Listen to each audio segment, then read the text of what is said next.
Hello friends, welcome to the second video in STM tutorial. In this video, we are going to learn about 4x4 LED matrix.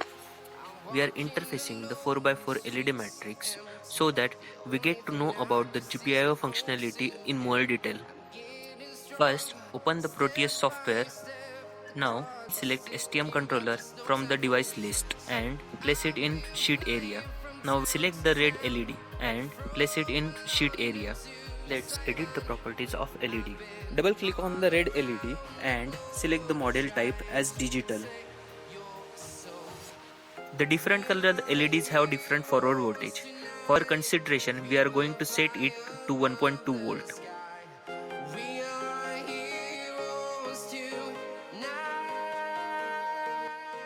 Set the forward voltage as 1.2 volt.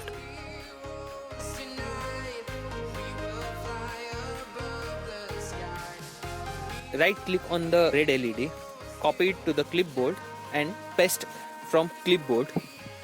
Now we have two LEDs on the screen. Select these two LEDs. Now copy it and paste it to the side.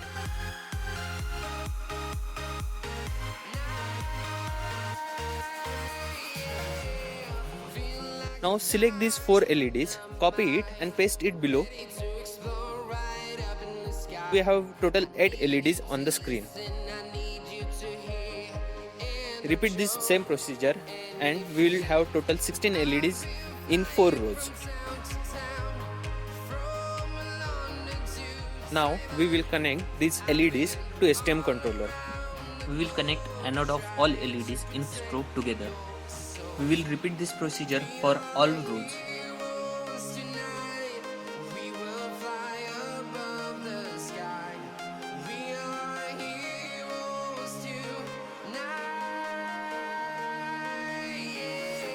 Once we have connected the anode together, we will connect these rows to the STM controller. So the first row will go to PA0, the second row will connect it to the PA1, the third row will be connected to PA2 and the third row will be connected to PA3.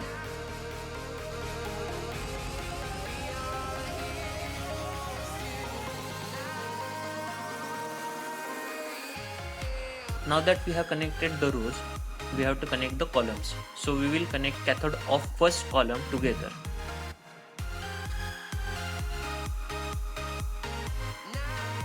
We will repeat it for column 2, column 3 and column 4.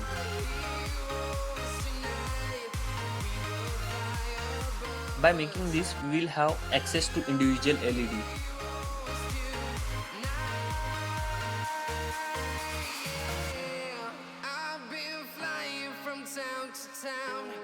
From London to Taiwan, I've been all around the globe trying to protect your soul.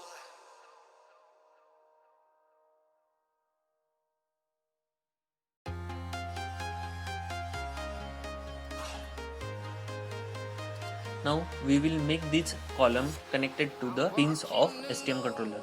So column 1 will be connected to PA4,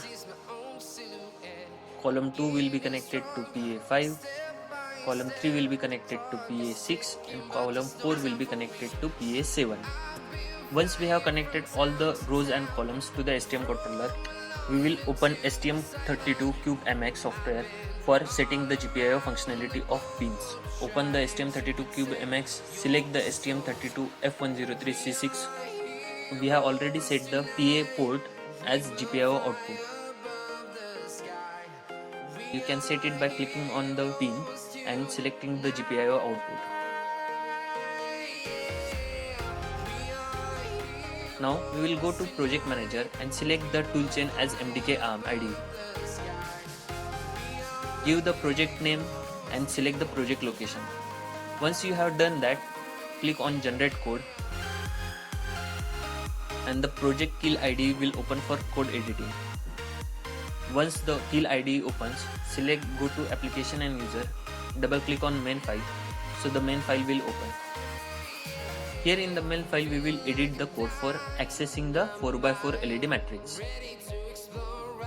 copy the GPIO write function from GPIO IO90. I need you to hear and don't show any fear.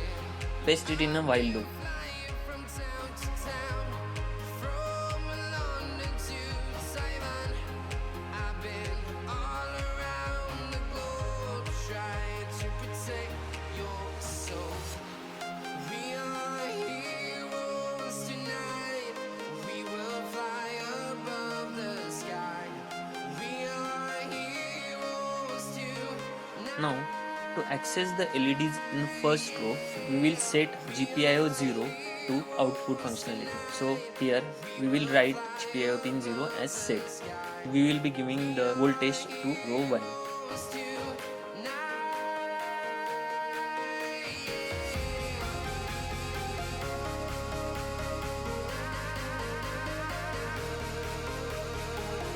And we are setting the column to logic 1 so that the cathode will be at high potential.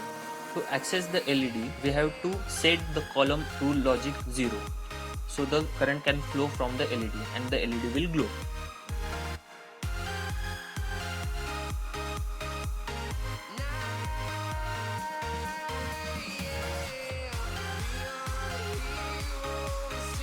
We have set the row 1 to logic 1. This means that for row 1 we have given the voltage. Now we will select each LED. We will first make it low and after some delay we will make it high. So the LED will glow and after some delay it will turn off. From London to Taiwan, I've been all around the globe trying to protect your soul.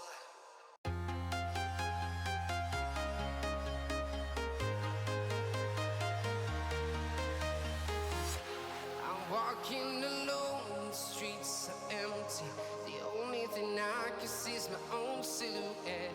I'm getting stronger, step by step. The clock is ticking, but there's no time for regrets.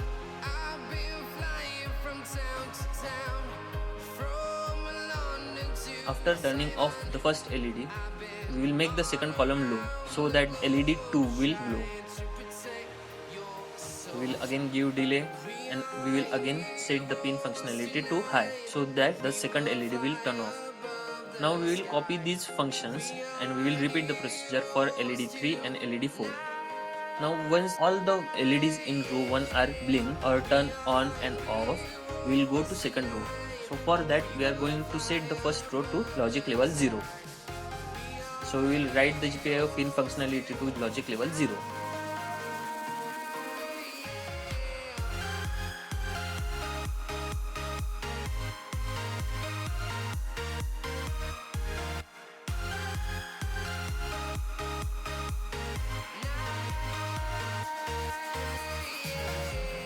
Feel like a dynamite, ready to explore right up in the sky. I need you to listen, I need you to hear, and don't show any fear. I've been flying from town to town. Now we will copy this function and we will paste it. I've been all around the globe trying to protect your soul. We are heroes tonight. We will fly above. Now we will edit it for row 3. We are heroes tonight. We will copy it and paste it and we will edit it for row 4. The code is very simple. We have to just make it on and off. Once the code has been edited, we have to build the code. In the left and upper corner, there is one option for building the code. Once the code is built, the hex file is generated automatically in the project directory.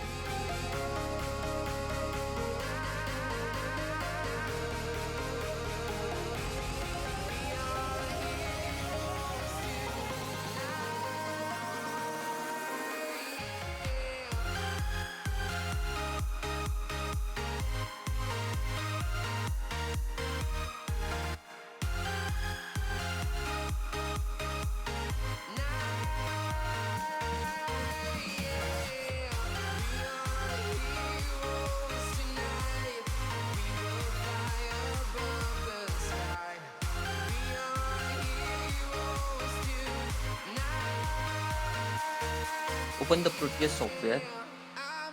Now we will load this hex file into STM controller. So double click on the STM controller and click on program file folder. So open the project directory if we have saved the project in 4x4 LED matrix.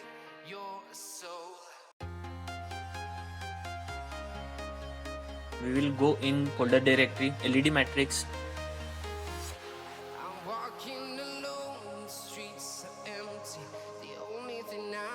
Then go in MDK ARM folder.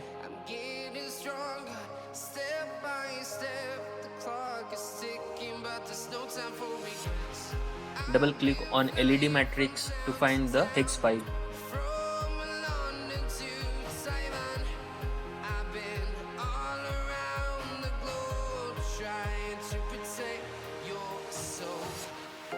Once you have find the hex file, double click on it and open it.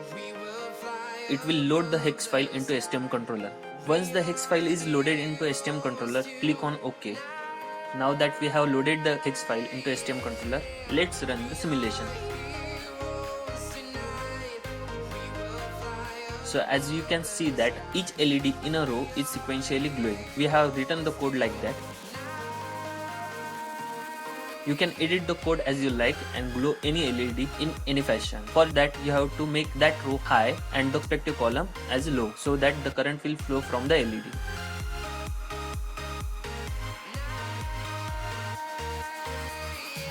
Hope you like the video. If you like the video, please like, share and subscribe.